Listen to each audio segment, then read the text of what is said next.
गरुड़ पुराण में हमें मनुष्य के जीवन और मरण से संबंधित ऐसे कई रहस्यों के बारे में पढ़ने को मिलता है जिन्हें जानकर कोई भी व्यक्ति अपने जीवन की गति को सुधार सकता है।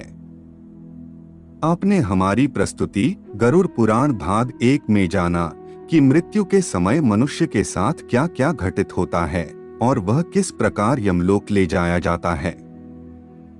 इस प्रस्तुति में आज हम जानेंगे कि मृत्यु के बाद जीवात्मा कितने दिनों तक घर में रहती हैं। हमारे धर्मशास्त्रों में इस संदर्भ में क्या क्या वर्णित किया गया है, वह सब हम आपको इस वीडियो के माध्यम से बताएंगे। आध्यात्मिक और धार्मिक ज्ञान वृद्धि हेतु चैनल को सब्सक्राइब करें। अधिक समय न लेते हुए आरंभ करते हैं।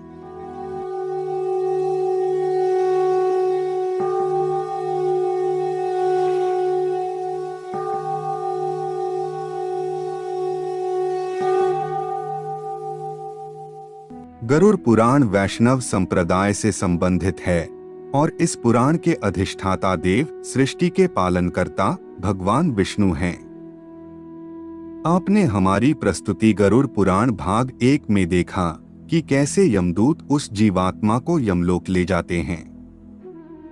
वह जीवात्मा 24 घंटों के पश्चात पुनः वापस आती है और 24 घंटों के दौरान जीवात्मा को उसके संपूर्ण जीवन का लेखा जोखा दिखाया जाता है, जिसमें यह आकलन होता है कि अपने जीवन काल में इस जीवात्मा ने कितने पाप और पुण्य किए हैं।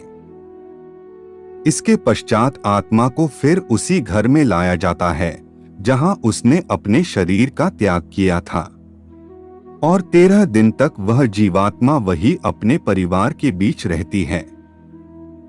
मोह व वासना से भरी वह जीवात्मा बार बार अपनी देह में प्रवेश करने का प्रयास करती है, किंतु यमदूतों के पाश द्वारा बंद जाने से वह कुछ भी करने में असमर्थ हो जाती है। वह अपने परिवार, रिश्तेदार व मित्रों को उसकी मृत्यु का शोक मनाते देखती है।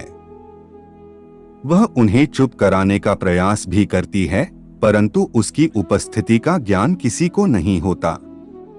फिर वह अपने सामने स्वयं के मृत शरीर को देखती है और भूख प्यास से जोर जोर से विलाप करते हुए रोने लगती है।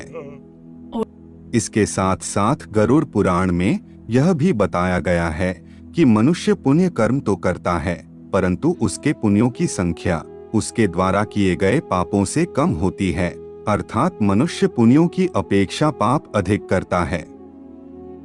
इसके समाधान स्वरूप मृत्यु के पश्चात पिंड दान करना आवश्यक बताया गया है। 10 दिनों तक जीवात्मा के उद्देश्य से पुत्रगण पिंडदान देते हैं। अगर मृतक का पिंडदान नहीं किया गया तो जीवात्मा अनंत काल तक भटकती रहती है और हजारों सालों तक पीड़ा व कष्ट भोगने के बाद अगला जन्म लेती है। प्रतिदिन दिए जाने वाले पिंड के 4 भाग हो जाते हैं। उसके 2 भाग से मृतक का शरीर बनता है, तीसरा भाग यमदूत ले लेते हैं और चौथा भाग मृतक को खाने के लिए मिलता है। 9 दिन रात में प्रेत पुनः शरीर युक्त हो जाता है। शरीर बन जाने पर 10वें पिंड से प्राणी को अत्यधिक भूख लगने के कारण आहार रूप में प्राप्त होता है। गरुड़ पुराण के अनुसार 10 दिन तक दिए जाने वाले पिंडदान में विधि, मंत्र, स्वधा, आवाहन और आशीर्वाद का प्रयोग नहीं होता, केवल नाम तथा गोत्र से पिंडदान दिया जाता है। मृतक का दाह संस्कार हो जाने के पश्चात पुनः शरीर उत्पन्न होता है। मृत व्यक्ति के जल जाने पर पिंडदान द्वारा उसे 1 हाथ लंबा शरीर प्राप्त होता है, जिसके द्वारा वह प्राणी यमलोक के मार्ग में अपने शुभ अशुभ कर्मों को भोगता है। पहले दिन जो पिंडदान दिया जाता है उससे मूर्धा, दूसरे दिन के पिंडदान से ग्रीवा और दोनों स्कंध बनते हैं, तीसरे दिन के पिंडदान से हृदय व चौथे दिन के पिंडदान से पृष्ठभाग उत्पन्न होता है। 5वें दिन के पिंडदान से नाभि, छठे दिन के पिंडदान से कटिप्रदेश, 7वें दिन के पिंडदान से गुह्य भाग, 8वें दिन के पिंडदान से गुरु, 9वें दिन के पिंडदान से तालु व पैर, और 10वें दिन के पिंडदान से क्षुधा की उत्पत्ति होती है। जीवात्मा शरीर प्राप्त करने के पश्चात भूख से पीड़ित होकर घर के द्वार पर रहता है। 10वें दिन जो पिंडदान होता है उसमें मृतक का प्रिय भोजन बनाकर देना चाहिए, क्योंकि शरीर निर्माण हो जाने पर मृतक को अत्यधिक भूख लगती है। प्रिय भोज्य पदार्थ के अतिरिक्त अन्य किसी भोजन का पिंड दान देने से उसकी भूख दूर नहीं होती। 11वें और 12वें दिन प्रेत भोजन करता है। मरे हुए स्त्री पुरुष दोनों के लिए प्रेत शब्द का उच्चारण करना चाहिए। उन दिनों दीप, अन्न, जल, वस्त्र जो कुछ भी दिया जाता है उसको प्रेत शब्द के द्वारा देना चाहिए, क्योंकि वह मृतक के लिए आनंददायक होता है। 13वें दिन पिंडज शरीर धारण करके भूख प्यास से पीड़ित वह प्रेत यमदूतों के द्वारा महापथ पर लाया जाता है और यहाँ से इसकी यमलोक की यात्रा आरंभ होती है।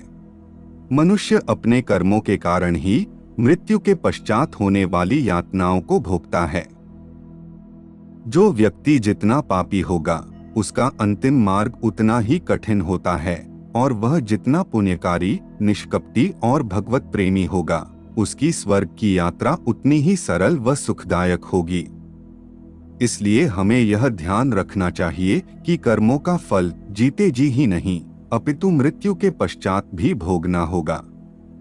गरुड़ पुराण का यह भाग हम यहीं पर समाप्त करते हैं। इससे आगे आप अगले भाग में जानेंगे। हमारा उद्देश्य केवल आपके ज्ञान में वृद्धि करना व धर्म के प्रति आपकी जिज्ञासा को बढ़ाना है। अगर हमसे कोई त्रुटि रह गई हो तो हमें क्षमा करें। अब हमारी भेंट एक और नई ज्ञानवर्धक प्रस्तुति के साथ होगी। आज के लिए केवल इतना ही। जाने से पूर्व वीडियो को लाइक करें व चैनल को सब्सक्राइब अवश्य करें। तब तक के लिए जय जय श्री राम।